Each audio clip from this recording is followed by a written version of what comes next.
सभी प्रबुद्ध दर्शकगणों को मेरा जय भीम नमो बुद्धाय। मैं advocate Monika Singh, Delhi high court supreme court में प्रैक्टिस करती हूँ। आज हम यहाँ मेरठ में चौधरी चरण सिंह यूनिवर्सिटी में आए हैं, जहाँ पर माननीय पूर्व मंत्री मुकेश सिद्धार्थ जी ने वीरांगना फूलन देवी जी की जयंती का समारोह यहाँ पर आज ऑर्गेनाइज किया है। हमें बहुत हर्ष हो रहा है ये बताते हुए कि एक ऐसी शख्सियत जिसने इतने अन्याय सहे, इतना अन्याय सहने के बाद में वो 11 वर्ष जेल में रही, जेल में रहकर भी उनकी हत्या कर दी गई, जिन्होंने जिंदगी भर अन्याय सहने के बाद भी वो महिलाओं के उत्थान की बात करती रही और लड़ते लड़ते एक दिन वो महिला शहीद हो गई और उसका नाम लेने वाला कोई आज नहीं था। हम साधुवाद करते हैं, धन्यवाद करती हूँ मैं हमारे भाई मुकेश सिद्धार्थ जी को कि उन्होंने इस कड़ी में पहल की और ये जयंती उनकी ऑर्गेनाइज करवाई। साथ ही माननीय मुकेश सिद्धार्थ जी ने ये भी अनाउंस किया है कि वो मेरठ में वीरांगना फूलन देवी जी की एक मूर्ति की स्थापना करवाएंगे। ये बहुत ही सराहनीय काम है जो महिला उत्थान के लिए कहीं ना कहीं हमें आगे बढ़ाएगा। साथियों, हमें ये जानने और समझने की ज़रूरत है कि ये जो हमारे दबे कुचले समाज की महिलाएं आती हैं, जिनके साथ हर रोज़ कोई ना कोई अत्याचार होता आ रहा है। इतिहास से हम पढ़ रहे हैं, आज ये फूलन देवी जी की जो हम जयंती मना रहे हैं, ये इनके साथ में जो अत्याचार, जो अन्याय हुए थे वो किसी से छुपे नहीं हैं। अफसोस की बात यह है कि आज 21वीं सदी में भी लगातार ये अन्याय महिलाओं के साथ होते आ रहे हैं और हम सिर्फ और सिर्फ चिल्ला सकते हैं और हम कुछ नहीं कर सकते, जिसका कारण कहीं ना कहीं मनुवाद है, मनुवादी विचारधारा है। हमें ज़रूरत है कि हम अंधविश्वास मनुवाद से बाहर आएँ और शिक्षा पर काम करें, अपने हक की लड़ाई लड़ें। यही वीरांगना अगर कोई दूसरे समाज की होती, कोई उच्च जाति की होती, ब्राह्मण या ठाकुर समाज से आई होती, तो आज इनको देवी की तरह पूजा जाता।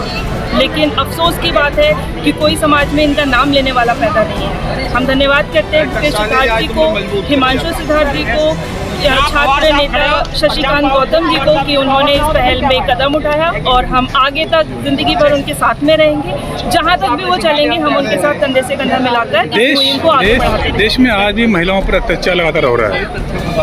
इस तरह फूलन देवी ने अपना बदला लिया, उनको सबक सिखाया। क्या भारत की बाकी महिलाओं को भी उनके जैसा बनना चाहिए? बिल्कुल बिल्कुल। मैं अभी मुकेश सिद्धार्थ भाई जी से यही बात करने वाली थी कि हमें एक अपनी आर्मी के ऊपर काम करना चाहिए जो कहीं ना कहीं महिलाओं के सम्मान की रक्षा करेगी, क्योंकि हमारा प्रशासन, हमारी जुडिशरी, हमारी सरकार ये इस लायक नहीं रहे हैं कि महिलाओं की इज्जत खुद कर सके या उनकी रक्षा कर सके। आप कहना चाह रहे हैं कि पूरा सिस्टम फेल है?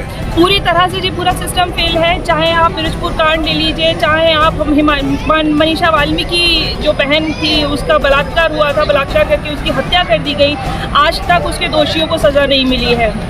चाहे आप अयोध्या में जो हमारी बहन के साथ में गैंगरेप करके नाले में उसकी लाश को काट के फेंक दिया गया और जो हमारा पुलिस प्रशासन था उसने FIR रजिस्टर करना तक भी ज़रूरी नहीं समझा, जो इस तरह की गंदी लाइनें बोल रहे थे उसके माँ बाप को कि भाग गई होगी अपने किसी यार के साथ। शर्म आनी चाहिए हमारे प्रशासन को कि किसी महिला, एक हमारे समाज की बेटी जो गायब हो जाती है, 3 दिन बाद उसकी लाश समाज में मिलती है, नाले में पड़ी हुई लाश मिलती है, उसके साथ गैंगरेप हो जाता है और सरकारें एक दूसरे पर इल्जाम लगाती है, प्रशासन अपना पल्ला झाड़ता है। आज तक उस बेटी को न्याय नहीं मिल पाया है। क्या SC/ST OBC माइनॉरिटी जो महिलाएं हैं उनको भी फूलन देवी बनने की अपील करते हैं? बिल्कुल ज़रूरत है, बिल्कुल ज़रूरत है। हम बेटियां पहले अपने बाप से, फिर अपने भाई से रक्षा की उम्मीद करते हैं, लेकिन जब बाप भाई नहीं करता तो फिर हमें खुद ही हथियार उठाने की ज़रूरत पड़ जाती है। तो ये जो प्रशासन है, ये सरकार है, ये देश के लिए बाप भाई से कम नहीं होते हैं।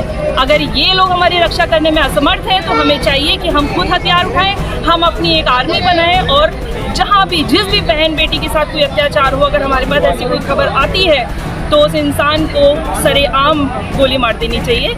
ये मेरी समाज से पहल है।